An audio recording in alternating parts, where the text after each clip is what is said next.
नमस्कार साथियों, मैं स्वागत करता हूं फिर से। आज सेकेंड वीडियो में हम लोग फिर से डिस्कशन करने चल रहे हैं सेकेंड टेस्ट का, जो कि बीओ के लिए इम्पोर्टेंट है। आइए देखते हैं पहला प्रश्न। पहला प्रश्न हमारा कह रहा है मानक सात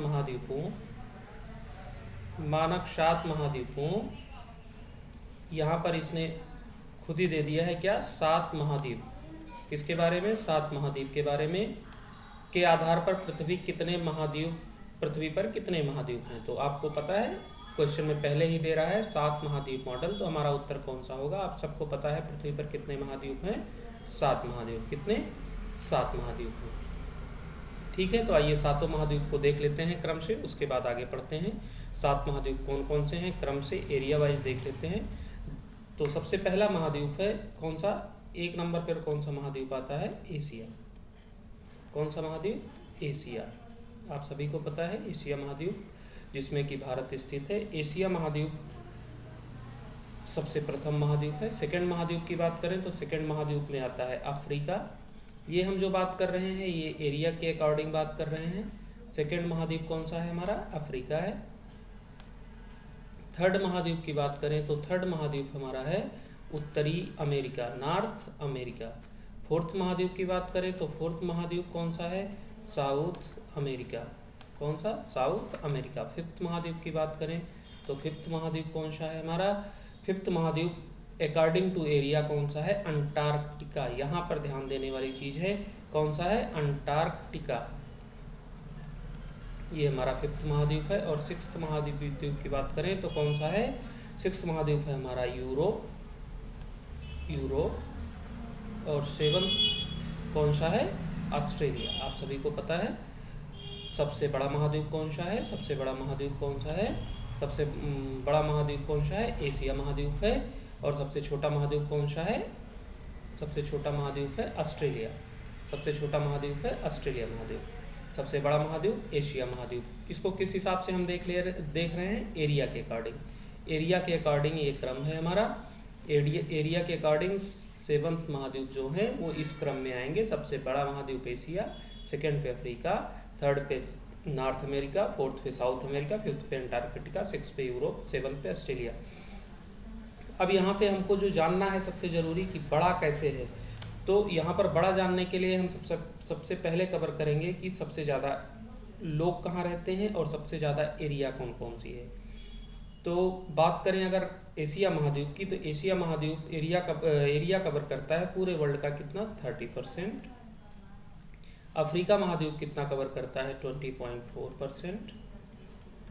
नॉर्थ अमेरिका, कल की वीडियो में हमने इस बात की चर्चा की थी, अकॉर्डिंग टू मैप चर्चा की थी। नॉर्थ अमेरिका कितना करता है? 16.5%। साउथ अमेरिका कितना करता है? 12%। और अंटार्कटिका कितना करता है? 19.2%। यूरोप कितना करता है? यूरोप करेगा 6.8%। और ऑस्ट्रेलिया जो कि सबसे छोटा है वो कितना करेगा? 5.9%। ये क्या करते हैं?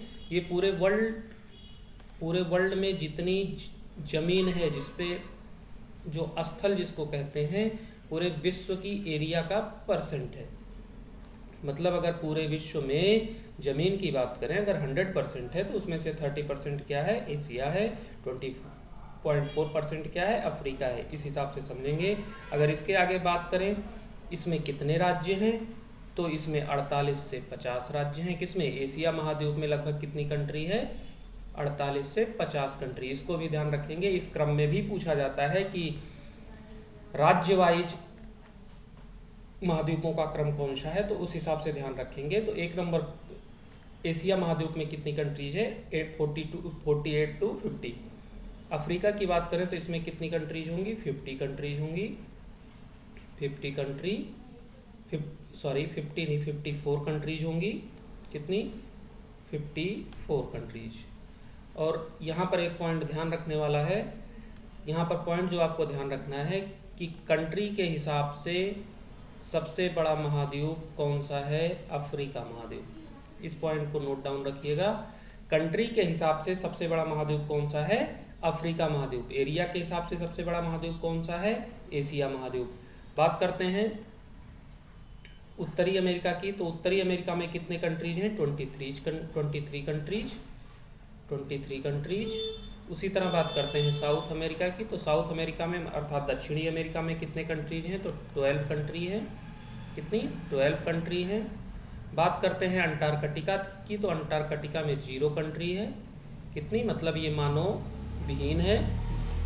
बात करते हैं यूरोप की, तो यूरोप में है 44 कंट्रीज। कितनी? 44 कंट्रीज। और बात करते हैं ऑस्ट्रेलिया की, तो ऑस्ट्रेलिया में है 14 कंट्रीज। मतलब अगर हम बात करें कि कंट्री वाइज क्रम क्या होगा, तो फर्स्ट पे आएगा कौन सा? अफ्रीका, सेकंड पे आएगा एशिया, और थर्ड पे आएगा यूरोप, ठीक है। फोर्थ पे आएगा उत्तरी अमेरिका, और फिफ्थ पे आएगा ऑस्ट्रेलिया, और सिक्स्थ पे आएगा साउथ अमेरिका, और सेवंथ पे आएगा अंटार्कटिका, ठीक। अब बात करते हैं, यहाँ पर एक और क्रम पूछा जाता है आप लोगों से। कौन सा क्रम? पॉपुलेशन के हिसाब से कौन सी कंट्री, कौन सा महाद्वीप, कौन सा कॉन्टिनेंट सबसे बड़ा है। तो एशिया की बात करें, अगर एशिया महाद्वीप की बात करें, तो एशिया महाद्वीप की टोटल पॉपुलेशन होगी 486 सीआर। बात करते हैं अगर अफ्रीका की, तो यहाँ पर होगी 158 सीआर। बात करते हैं साउथ अमेरिका की, तो साउथ अमेरिका की होगी, नॉर्थ अमेरिका की तो 62 सीआर, साउथ अमेरिका की 44 सीआर। ये वो डाटा है। इससे आपको क्रम ध्यान रखना है, आपसे क्रम जरूर पूछा जाएगा, या मैक्सिमम परीक्षाओं में आपसे क्या पूछ लिया जाता है, कितने % एरिया कवर करते हैं। या फिर ये भी पूछा जा सकता है कि किस कॉन्टिनेंट में सबसे ज़्यादा कंट्रीज हैं, या किस कॉन्टिनेंट में सबसे कम कंट्रीज हैं, और इसमें 0 ही होगा। बात करते हैं यूरोप की, तो यूरोप में 74 करोड़, और ऑस्ट्रेलिया में अगर बात करें तो 4.5 सीआर, ठीक है। तो अगर इसके क्रम की बात करें, तो यहाँ भी एशिया 1 नंबर पे आएगा, और उसके बाद फिर क्या आएगा? अफ्रीका आएगा, उसके बाद क्या आएगा? यूरोप आएगा, और फिर नॉर्थ अमेरिका, फिर साउथ अमेरिका, और फिर ऑस्ट्रेलिया, और सेवंथ पे आपका 0। तो अकॉर्डिंग टू एरिया बात करेंगे, तब 5th नंबर पे आएगा कौन सा? अंटार्कटिका। बाकी अगर कंट्री वाइज बात करेंगे तो 7th पे है अंटार्कटिका, और पॉपुलेशन वाइज बात करेंगे तो भी 7th पे है अंटार्कटिका। तो हमारे प्रश्न का पहला उत्तर क्या हो जाएगा? 7। ये ध्यान रखेंगे। सेकंड प्रश्न पढ़ते हैं। पृथ्वी के कुल सतह क्षेत्र का कितना % भूभाग महाद्वीपों से आच्छादित है? देखिए बहुत अच्छा प्रश्न है। कितना % आच्छादित है, मतलब ये क्या पूछ रहा है कि टोटल जो एरिया है, टोटल एरिया। अब यहाँ पर ध्यान देने वाली चीज क्या है, अभी हम क्या बात कर रहे थे, महाद्वीप कितने हैं, मान लीजिए टोटल थे, टोटल का हमने टोटल कितने थे, 100% क्या थे, महाद्वीप थे। महाद्वीपों में हमने देखा एशिया 30 है, 20.4 अफ्रीका है, 16.5 नॉर्थ अमेरिका है, साउथ अमेरिका की बात करें तो 12 पॉइंट है। अब ये क्या पूछ रहा है कि जितनी जमीन है, जितना महाद्वीप का क्षेत्र है, वो कितना है टोटल पूरा किसका, पृथ्वी का। तो इसका सही उत्तर क्या होगा, 29%। मतलब हम ये कह सकते हैं कि 71% में क्या आता है, 71% क्या है, वाटर है, वाटर है। कितना, 71%, और 29% क्या है, हमारी लैंड है। ठीक है, इस बात को ध्यान रखिएगा। थर्ड प्रश्न देखते हैं। आज के महाद्वीपों में विखंडित होने से पहले मौजूद प्राचीन महाद्वीप का नाम क्या था। देखिए ये अच्छा प्रश्न है, और आप जिन लोगों ने नहीं अध्ययन किया है उनके लिए ये नया प्रश्न है। क्या पूछ रहा है, प्राचीन महाद्वीप का क्या नाम था, कब, जब ये कॉन्टिनेंट अलग नहीं हुए थे, तब की ये बात कर रहा है। क्या कर रहा है कि जब कॉन्टिनेंट अलग नहीं हुए थे तब इस पूरे महाद्वीप का क्या नाम था। ऑप्शन है गोंडवानालैंड, लॉरेंसिया, पैंजिया, पैंथलासा। आइए देखते हैं मैप में, फिर समझते हैं इसको, फिर आते हैं प्रश्न पे। तो देखिए ये हमारा कौन सा मैप है, ये हमारा मैप है इंड होने से पहले, जब हमारा महाद्वीप अलग नहीं हुआ था तब का ये मैप है।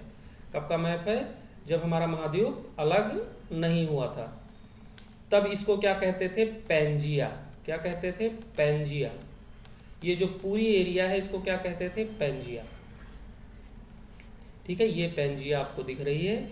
अर्थात जब ये जो हमारे इतने 7 कॉन्टिनेंट बने हुए हैं, ये 7 कॉन्टिनेंट जब अलग नहीं थे तो इसको सिर्फ और सिर्फ सारे लैंड एक साथ जुड़े हुए थे, तो उसका नाम क्या था? पेंजिया था। कब? 30 करोड़ वर्ष पहले, 30 CR वर्ष पहले, 30 CR ईयर पहले। क्या नाम था इसका? ये केवल और केवल एक महाद्वीप था, इसका क्या नाम था? पेंजिया। पेंजिया। और इसके चारों तरफ एक सागर था, कौन सा? पैंथालसा। पैंथा एक ही सागर था, ये जो आपको देख रहा है ये पूरा कौन सा एशियन है? पैंथालासा। Panthalassa ocean. कौन सा ओशियन है?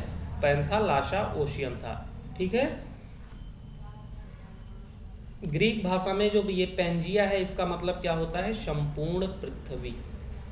क्या होता है? संपूर्ण पृथ्वी। अर्थात पूरी पृथ्वी को तब क्या कहा जाता था? पेंजिया कहा जाता था। और उसके चारों तरफ जो सागर था उसको क्या कहा जाता था? पैंथालासा सागर कहा जाता था। ठीक है। और सबसे पहले इस पेंजिया शब्द को किसने दिया? सबसे पहले अगर बात करें कि पेंजिया शब्द किसने दिया, तो एक बहुत ही प्रमुख पुरातत्ववेत्ता कह सकते हैं या वैज्ञानिक कह सकते हैं, जिनका नाम था अल्फ्रेड बेनेगर। क्या नाम था? अल्फ्रेड बेगेनर। क्या नाम था? अल्फ्रेड बेगेनर, जिन्होंने इस शब्द का सबसे पहले प्रयोग किया था। किसका? पेंजिया का। किसमें? इन्होंने एक सिद्धांत दिया था, उसका नाम क्या है? महाद्वीपीय विस्थापन सिद्धांत। महाद्वीपीय विस्थापन सिद्धांत दिया था। कौन? अल्फ्रेड बेगेनर ने दिया था। और सबसे पहले उसमें उन्होंने कौन से शब्द का प्रयोग किया था? पेंजिया की। ये जो संपूर्ण पृथ्वी थी सबसे पहले, और ये कब इन्होंने दिया था? 1912 में दिया था। इन्होंने अपने इस महाद्वीपीय विस्थापन सिद्धांत में इन्होंने क्या बताया कि सबसे पहले जो ये पूरी पृथ्वी है वो क्या थी? पेंजिया थी। पेंजिया मतलब संपूर्ण पृथ्वी थी, और उसके चारों तरफ एक सागर था, उसका नाम क्या था? पैंथालासा। लेकिन समय के साथ क्या हुआ? ये अलग होने लगे। इस सिद्धांत में बताया गया है, जब कभी पढ़ेंगे हम महाद्वीप के विस्थापन सिद्धांत को तब इसको डिटेल में पढ़ेंगे। जुरासिक वर्ल्ड आते आते, जुरासिक वर्ल्ड ये आप देख रहे होंगे मैप में, ये कॉन्टिनेंटल ड्रिफ्ट है। ये देखिए आपका ये पेंजिया है, इसके अलावा फिर ये अलग हो रहा है। किसमें? एक गोंडवाना में, एक लॉरेंसिया में। जुरासिक वर्ल्ड आते आते, और अभी प्रेजेंट में क्या दिख रहा है हमारे पास? कितनी कॉन्टिनेंट है? 7 कॉन्टिनेंट है। Asia, Africa, north America, south America, Antarctica, Europe और ऑस्ट्रेलिया। ये 7 कॉन्टिनेंट इस समय हमारे पास क्या है? प्रेजेंट में है। स्टार्टिंग में क्या था? पेंजिया था। लेकिन समय के साथ क्या हुआ? जब महाद्वीप विस्थापन होने लगे, प्लेटें आपस में टकरा के टूटने लगी, तो यहाँ बीच से क्या हुआ? बीच से ये प्लेट टूट गई और ये 2 हिस्सों में बट गया। कौन सा? पेंजिया। पहले उत्तरी हिस्से का नाम क्या हो गया? लॉरेंसिया, और दक्षिणी हिस्से का नाम क्या हो गया? गोंडवाना। इस बात को ध्यान रखेंगे। इसी लॉरेंसिया को ही क्या कहते हैं? अंगारा लैंड भी कहते हैं। ये ध्यान रखिएगा, अंगारा लैंड किसको कहते हैं? लॉरेंसिया को ही कहते हैं। और ये दोनों किससे बने? अंगारा लैंड और गोंडवाना लैंड किससे मिलकर बने? पेंजिया से मिलकर बने। इसके चारों तरफ जो सागर था उसको क्या कहते हैं? पैंथालासा सागर। ठीक है, ठीक है। आइए क्वेश्चन पे चलते हैं। क्वेश्चन क्या कह रहा है? आज के महाद्वीप में विखंडित होने से पहले मौजूद प्राचीन महाद्वीप का नाम क्या था? तो उत्तर क्या होगा हमारा? पेंजिया। क्या उत्तर हो जाएगा? पेंजिया। ठीक है, ये उत्तर हमारा यहाँ सही हो गया। आइए फोर्थ क्वेश्चन देखते हैं। फोर्थ क्वेश्चन क्या कह रहा है? पेंजिया प्रारंभ में किन 2 प्रमुख खंडों में विभाजित हुआ था? अभी हमने देखा किन 2 खंडों में विभाजित हुआ था? लॉरेंसिया या अंगारा लैंड और गोंडवाना लैंड में। किसमें? लॉरेंसिया या गोंडवाना लैंड। इस बात को समझेंगे, किसमें हुआ? लॉरेंसिया और गोंडवाना लैंड में। अब यहाँ थोड़ी डिटेल देख लेते हैं। थोड़ी डिटेल क्या है? जैसे देखिए, ये पूरा क्या था? ये पूरा हमारा पेंजिया था। ये पेंजिया था। ठीक, स्टार्टिंग में पेंजिया था। इधर पूरा पैंथालासा सागर है चारों तरफ। यहाँ पैंथालासा सागर था और यहाँ पे टेथिस सागर था। ये बीच से टूटा और ये 2 पार्ट बने। ये 2 पार्ट बन गए। एक पार्ट ये हो गया और एक पार्ट यहीं बना, ये पार्ट। ये इस पार्ट को क्या हमने कहा? लॉरेंसिया। क्या कहा? लॉरेंसिया। और इस पार्ट को हमने क्या कहा, गोंडवाना लैंड। क्या कहा, गोंडवाना लैंड। इसी लॉरेंसिया को ही क्या कहते हैं, इसी लॉरेंसिया को ही अंगारा लैंड कहते हैं। अच्छा, जब ये पार्ट टूटा तो उत्तर के यहाँ से टूटा पार्ट, टेथिस सागर हमारा यहाँ कहीं था, टेथिस सागर जिससे हिमालय का निर्माण हुआ है। अब देखिए यहाँ ध्यान देने वाली चीज़ क्यों है, इस चीज़ को हमको जानने की आवश्यकता किस लिए पड़ी। आवश्यकता इसलिए है क्योंकि ये उत्तर में टूटा, उसको क्या कहते हैं, उत्तर के हिस्से को क्या कहते हैं हम, लॉरेंशिया या अंगारा लैंड, और दक्षिण के हिस्से को क्या कहते हैं, गोंडवाना लैंड। इस चीज़ को ध्यान रखिएगा। जब ये पेंजिया टूटा दो हिस्सों में तो उत्तर के हिस्से को लॉरेंशिया, दक्षिण के हिस्से को गोंडवाना लैंड कहते थे। ठीक है, तो लॉरेंशिया उत्तरी हिस्सा था, इसमें जो राज्य आते हैं इसी को अंगारा लैंड कहते हैं। आपको बार बार बता रहा हूँ, ध्यान रखिएगा। अगर लॉरेंशिया ऑप्शन में नहीं मिलेगा तो अंगारा लैंड जरूर मिलेगा। इससे जो बना वो क्या बना, उत्तरी अमेरिका मतलब नॉर्थ अमेरिका। उसके साथ बना हमारा यूरोप। क्या बना, यूरोप बना, यूरोप बना। और उसके साथ ही क्या बना हमारा, उसके साथ हमारा बना एशिया। अब यहाँ सिर्फ इसी एक पॉइंट को ध्यान रखना है, एशिया बना। हम कहाँ रहते हैं, इंडिया में रहते हैं, लेकिन इंडिया किस लैंड का हिस्सा है, गोंडवाना लैंड का हिस्सा है। तो जो पेंजिया टूटा उत्तर की दिशा में लॉरेंसिया से, उसमें इंडिया शामिल नहीं था क्योंकि गोंडवाना लैंड में इंडिया यहाँ कहीं पर था, इस एरिया में था, और यहाँ है टेथिस सागर। फिर क्या हुआ, आने वाले समय फिर दक्षिणी हिस्से में हम देखते हैं तो दक्षिणी हिस्से में हमारा क्या आएगा, दक्षिणी हिस्सा अर्थात गोंडवाना लैंड में क्या आएगा, साउथ अमेरिका आ जाएगा, मतलब दक्षिणी अमेरिका।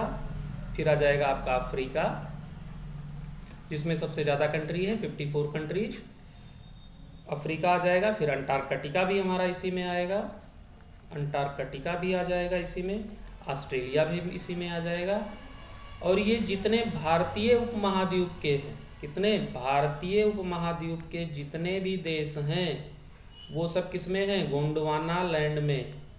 यहाँ इस पॉइंट को सिर्फ हमको ध्यान रखना है कि भारतीय उपमहाद्वीप किससे हैं, गोंडवाना लैंड से। यही टेथिस सागर आगे चल के ऊपर जाएगा और इंडिया जाके एशिया में मिलेगी, और यहाँ पर टेथिस सागर इकट्ठा होगा, उथला होगा, और यहाँ क्या निर्माण होगा, हिमालय का निर्माण होगा। तो हिमालय का निर्माण किससे हुआ है, टेथिस सागर से। तो हमको यहाँ पर पॉइंट जो ध्यान रखना है वो क्या ध्यान रखना है कि अलग अलग हुआ पेंजिया किसमें, दो भागों में, उत्तर लॉरेंशिया, दक्षिण गोंडवाना।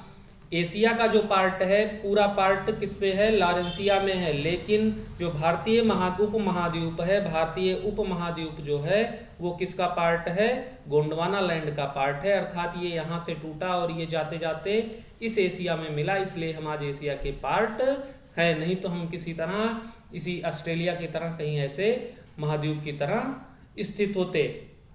ठीक है, इतनी बात आपको समझ में आ गई होगी। आइए बढ़ते हैं अगले क्वेश्चन की तरफ। तो हमारा यहाँ उत्तर क्या सही हो जाएगा, पेंजिया प्रारंभ में केतुन प्रमुख खंडों में हुआ, लॉरेंशिया और गोंडवाना लैंड में। इस चीज को ध्यान रखिएगा। इसका सही उत्तर कौन सा हो जाएगा, बी। किस संयुक्त भूभाग को यूरेशिया कहा जाता है, क्या पूछ रहा है, यूरेशिया। हिंदी आप पढ़ते होंगे, आपकी परीक्षा के लिए हिंदी भी इंपॉर्टेंट है। तो यूरेशिया जो बना है वो किससे मिलकर बना है, यूरोप और एशिया से मिलकर बना है। Europe plus Asia, Europe plus Asia से मिलकर क्या बना है, यूरेशिया बना है। तो इसका सही उत्तर क्या हो जाएगा, यूरोप प्लस एशिया। आइए थोड़ा सा इसके बारे में जानकारी ले लेते हैं। जो ये यूरेशिया है, यूरेशिया महाद्वीप, यूरेशिया महाद्वीप देखिए ये जितना आपको कलर में दिख रहा है, स्पेन पुर्तगाल से लेके ये जहां आपको मार्कर चलता हुआ दिख रहा है, ये पूरी एरिया इवन इंडोनेशिया तक, ये जितना मार्कर आपको कलरफुल जितना मैप दिख रहा है, ये पूरी एरिया क्या है, ये है यूरेशिया। कौन सी है, यूरोशिया। ठीक है, जिसमें क्या क्या है, ये एशिया है और ये एशिया है और ये यूरोप है। यूरोप और एशिया हमने आपको कल के वीडियो में बताया था कैसे अलग होते हैं। यहाँ पर एक पर्वत है, कौन सा, यूराल पर्वत। कौन सा पर्वत है, यूराल पर्वत।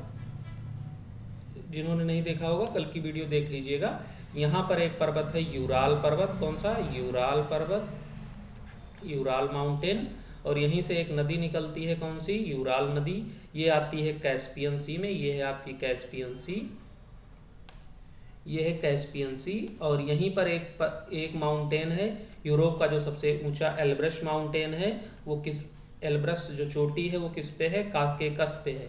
काकेकस एक माउंटेन है, काकेसस एक माउंटेन है जो कि ब्लैक सी और कैस्पियन सी के बीच में है। तो इस एरिया से क्या अलग होता है, यूरोप और एशिया अलग होते हैं। इसी को अगर हटा दिया जाए तो इस पूरी एरिया को क्या कहते हैं, यूरेशिया कहते हैं। अब यहाँ पर जो सबसे ज़रूरी चीज़ है, अगर आपसे पूछ लिया जाए कि पृथ्वी पर सबसे बड़ा महाद्वीप कौन सा है, और ऑप्शन में आ जाए आपके एशिया, यूरोप, अफ्रीका, और लास्ट ऑप्शन दे दे आपको यूरेशिया, तो आपको ध्यान रखना है आपको उत्तर कौन सा लगाना है, यूरेशिया। पृथ्वी का सबसे बड़ा महाद्वीप, पृथ्वी का सबसे बड़ा महाद्वीप कौन सा है, यूरेशिया है सबसे बड़ा महाद्वीप। ये ध्यान रखिएगा, अगर ऑप्शन में सबसे बड़ा, अगर क्वेश्चन में सबसे बड़ा पूछा है और ऑप्शन में क्या है, यूरेशिया है, तो आपका उत्तर कौन सा सही मानेगा आयोग, यूरेशिया को मानेगा। तो पृथ्वी का सबसे बड़ा महाद्वीप कौन सा है, यूरेशिया। अभी हमने पढ़ा एशिया कितना कवर करता है, 30%, लेकिन यूरेशिया कितना कवर करेगा, 36% एरिया एक्वायर करता है टोटल वर्ल्ड का। टोटल वर्ल्ड कितना एक्वायर करता है, 29% करता है। टोटल वर्ल्ड एरिया कितनी एक्वायर करता है महाद्वीप, 29% करता है, जिसमें अगर बात करें एशिया कितना करता है तो 30% करता है, और यूरेशिया कितना करता है टोटल वर्ल्ड का, 36% करता है। इसमें लगभग कितने लोग रहते हैं, 5 अरब लोग निवास करते हैं, किसमें, यूरेशिया में। एशिया में हमने पढ़ा था कितने, 486 करोड़ लोग लगभग निवास करते हैं। ठीक है, तो ये सारे पॉइंट आपको क्लियर होंगे लगभग। कल की वीडियो में इसकी चर्चा हुई थी, तो इसका उत्तर हमने देख लिया। इसका उत्तर कौन सा सही होगा, यूरोप और एशिया। यूरेशिया किससे मिलकर बना है, यूरोप और एशिया से। चलिए चलते हैं अगले प्रश्न की तरफ। अगला प्रश्न हमारा कहता है, कौन सी अक्षांश रेखा ग्लोब को उत्तरी और दक्षिणी गोलार्ध में विभाजित करती है। कौन सी अक्षांश रेखा ग्लोब को उत्तरी और दक्षिणी गोलार्ध में बांटती है। हम लोग जानते हैं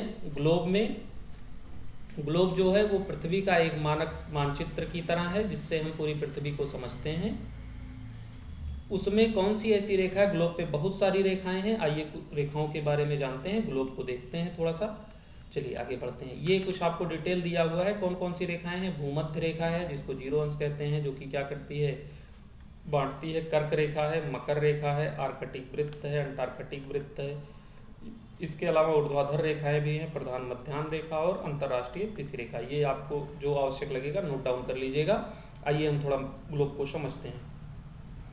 तो ग्लोब पे 2 तरह की रेखाएं पाई जाती हैं, कौन कौन सी, लैटिट्यूड, एक रेखा होती है लैटिट्यूड। लैटिट्यूड, इसको ही हिंदी में क्या कहते हैं, अक्षांश रेखा। क्या कहते हैं, अक्षांश रेखा। अक्षांश रेखा लैटिट्यूड किसे कहते हैं, लैटिट्यूड का मतलब जिस तरह से आपको लाइन दिख रही है, अर्थात क्षैतिज रेखा। तो ग्लोब पे जो इस तरह की रेखाएं दिख रही हैं वो कौन सी रेखा होगी, अक्षांश रेखा होगी। जो पड़ी रेखाएं होंगी उनको क्या कहेंगे, अक्षांश रेखा कहेंगे।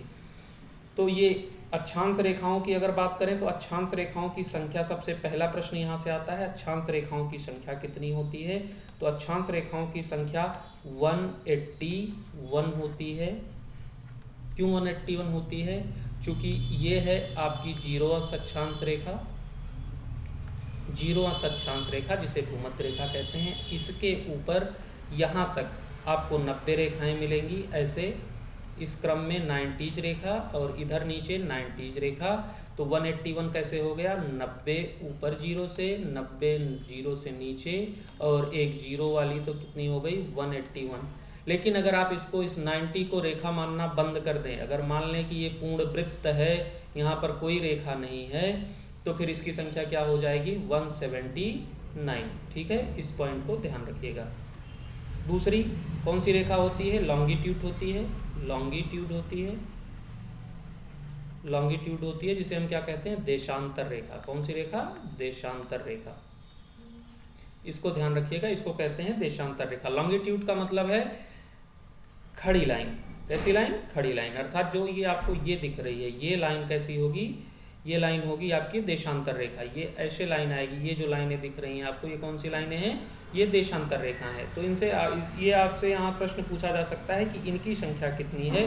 तो इनकी संख्या होगी 360, चूँकि ग्लोब कैसा है, ग्लोब राउंड फिगर में आपको दिखेगा, तो इसकी संख्या कितनी होगी 360, एक तरफ 179, मतलब अगर ये 0 अगर हम मान लें तो एक तरफ 179 और एक तरफ 179 और 0, और इसी के अपोजिट में यही सेम रेखा क्या होती है -180, तो इन तीनों को मिला के क्या हो जाता है 179 एक 0 और एक 180 मिला के कितना हो गया 360।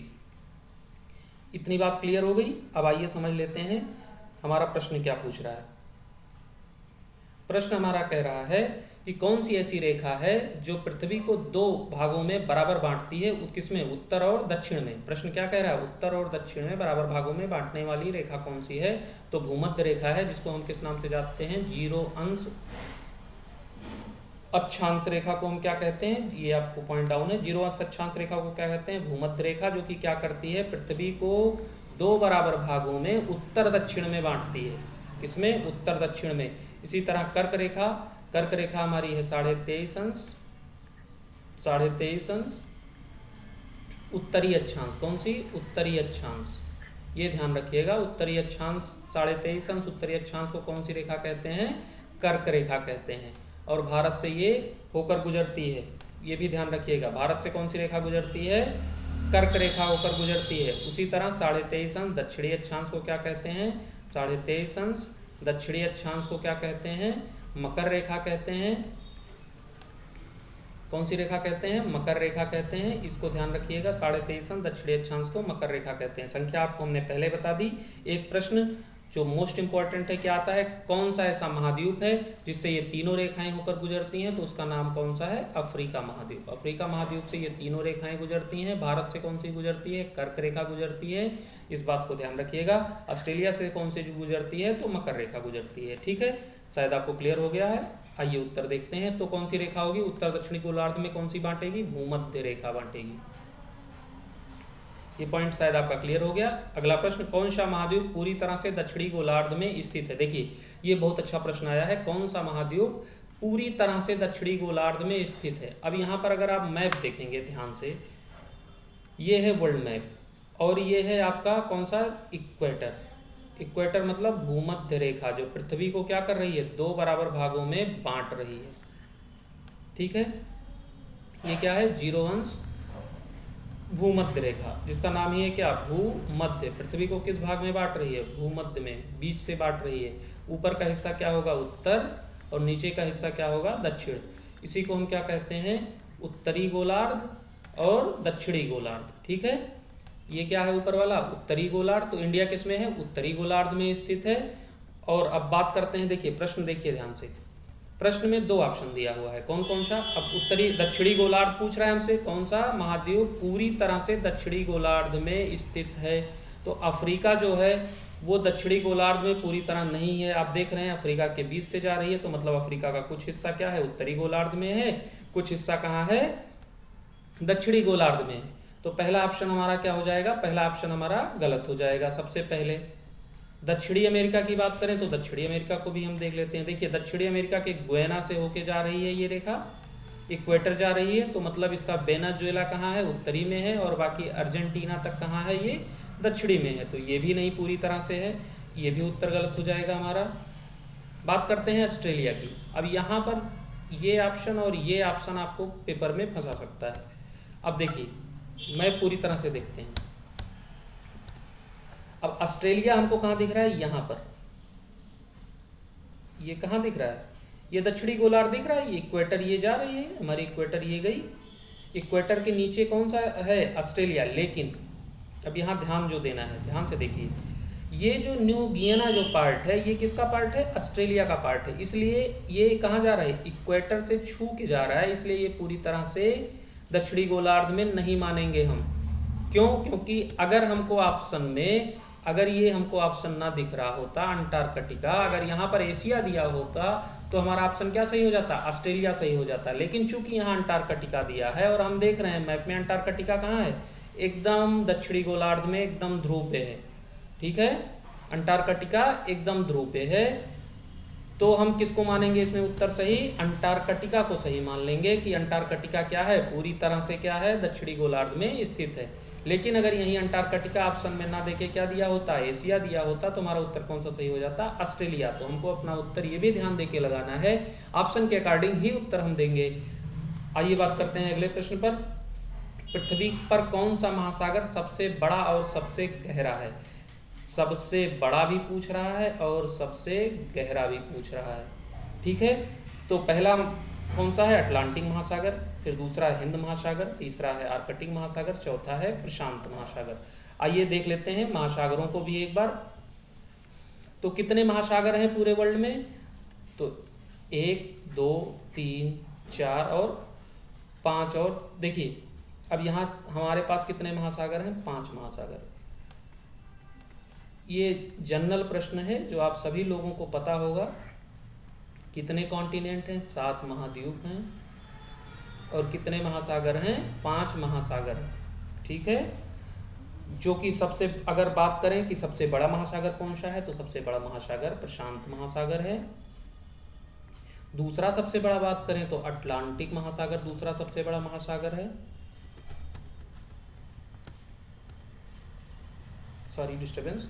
अटलांटिक महासागर दूसरा सबसे बड़ा महासागर है, मतलब 1 नंबर पे आपका प्रशांत महासागर, 2 नंबर पे अटलांटिक महासागर, 3 नंबर पे बात करें तो 3 नंबर पे हिंद महासागर है, जो कि भारत के हिसाब से इसका नाम पड़ा है।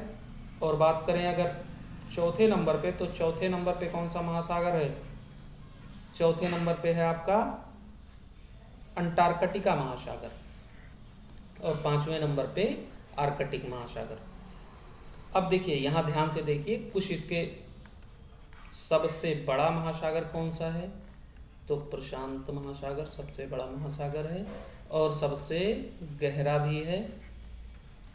आपसे महासागरों की विशेषताएं भी पूछी जा सकती हैं। तो सबसे बड़ा महासागर कौन सा है? प्रशांत महासागर, और सबसे गहरा भी है। सेकंड नंबर पे अटलांटिक महासागर की बात करें तो अटलांटिक महासागर का सबसे ज़्यादा प्रयोग किस लिए होता है? व्यापार के लिए सबसे ज़्यादा प्रयोग होता है। किसके लिए? व्यापार के लिए सबसे ज़्यादा प्रयोग होता है। हिंद महासागर, जिसको क्या कहते हैं? इंडियन ओशियन या हिंद ओशियन,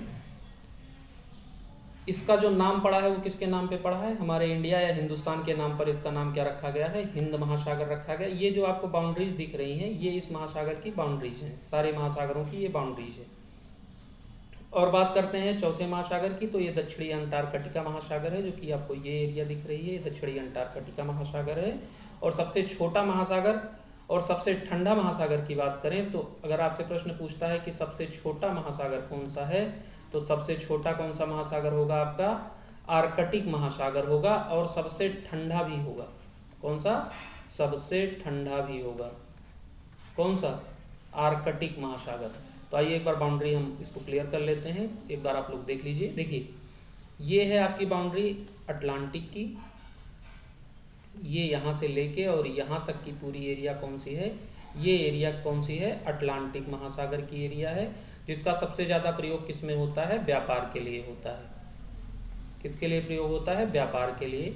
और ये एरिया जो आप देख रहे हैं यहाँ से कवर्ड एरिया, ये आपकी बंगाल की खाड़ी है। ये एरिया जो कवर्ड आप देख रहे हैं, ये कवर्ड एरिया, ये कवर्ड एरिया किसकी है? ये कवर्ड एरिया है आपका हॉर्मुज स्ट्रेट यहाँ पर है, जहाँ पर आजकल बवाल चल रहा है सबसे ज़्यादा ईरान और अमेरिका को लेके। ये पूरी एरिया क्या है? ये हिंद महासागर है। पैसिफिक ओशियन इधर भी है, इधर भी है, जो कि हम 2D में देख रहे हैं। तो ये इधर जापान से इधर और इधर अलास्का तक, ये साउथ अमेरिका है, नॉर्थ अमेरिका है आपका, यहाँ अलास्का, और ये रसिया है। ये बेरिंग स्ट्रेट जो जोड़ती है, जहाँ से हमारी प्रधान याम उत्तर रेखा आती है, डेट लाइन यहीं से होके आती है, जो कि आर्कटिक महासागर से जोड़ती है प्रशांत महासागर को, बेरिंग स्ट्रेट। ये ध्यान रखिएगा। तो ये प्रशांत महासागर हो गया, ये इसकी एरिया हो गई। और ये जो एरिया आपको दिख रही है नीचे वाली, ये क्या है? अंटार्कटिका है। और ये एरिया जो यहाँ से आपको ऊपर दिख रही है, ये क्या है? आर्कटिक महासागर, जो कि सबसे ठंडा और सबसे छोटा महाद्वीप है, ठीक है।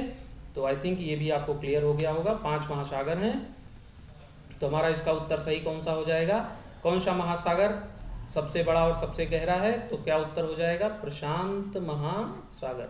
हमारा ये उत्तर सही हो जाएगा। अगला प्रश्न, कौन सा महासागर आकार में सबसे छोटा है? अभी हमने पढ़ा कि सबसे छोटा महासागर कौन सा है? आर्कटिक महासागर है, और सबसे ठंडा महासागर भी है। सबसे छोटा और सबसे ठंडा महासागर कौन सा है? आर्कटिक महासागर है। लास्ट प्रश्न हम देखते हैं, जमीन का एक बड़ा लगातार हिस्सा जिसे पारंपरिक रूप से महाद्वीप कहा जाता है, वह किस तरह की संरचना बनाता है? प्रश्न क्या कहता है कि महाद्वीप, प्रश्न सीधे सीधे पूछ रहा है कि महाद्वीप किसे कहते हैं? महाद्वीप उसे कहते हैं, द्वीपों की श्रृंखला को कहते हैं, कि मुख्य निरंतर भूभाग को कहते हैं, या प्लेट शेल्फ को कहते हैं, या ज्वालामुखी चाप को कहते हैं। तो इसका सही उत्तर क्या हो जाएगा? जो मुख्य निरंतर भूभाग होगा उसे ही क्या कहेंगे? महाद्वीप कहेंगे। क्योंकि आपको पता है जब हम पैंजिया पढ़ रहे थे तो क्या था? निरंतर भूभाग था, फिर वो 2 खंडों में डिवाइड हुआ। इसमें 2 खंडों में डिवाइड हुआ। देखिए ये जो अभी हम प्रेजेंट में स्थिति देख रहे हैं, ये पहले क्या था? ये पहले पैंजिया था। पैंजिया 2 में बटा, लॉरेंसिया और गोंडवाना में, तब भी ये मुख्य भाग था। फिर इसके बाद ये सेवंत में बटा, तो भी ये मुख्य भाग है। मुख्य कौन सा भाग है? मुख्य जमीनी भाग है। इसीलिए हम महाद्वीप किसे कहेंगे? महाद्वीप उसे कहेंगे जो मुख्य निरंतर भूभाग होगा, उसे ही महाद्वीप कहेंगे। तो हमारा उत्तर क्या सही हो जाएगा? मुख्य निरंतर भूभाग। ठीक है, तो आप लोगों को आई थिंक ढेर सारे क्वेश्चन इससे क्लियर होंगे। मिलेंगे कल फिर से नेक्स्ट वीडियो में, तब तक के लिए पढ़ाई जारी रखिए। तब तक के लिए बहुत बहुत धन्यवाद।